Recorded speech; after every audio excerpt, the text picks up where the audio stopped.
কি ভাবছো আমি এটা কি করছি? এটা একটা মজাদার স্ন্যাক্স, যেটা বিকেলবেলা চায়ের সঙ্গে তেলে ভেজে খেতে দারুণ লাগে।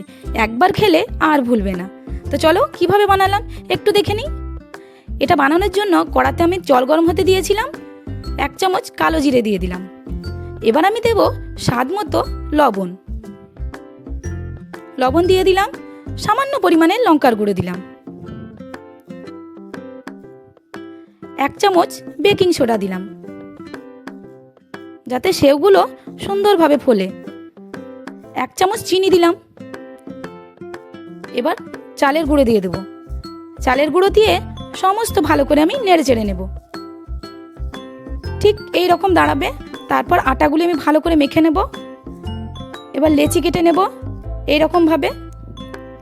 দেখো একটা মেশিন নিয়েছি আমি, থালাটায় আমি তেল মাখিয়ে নিয়েছি।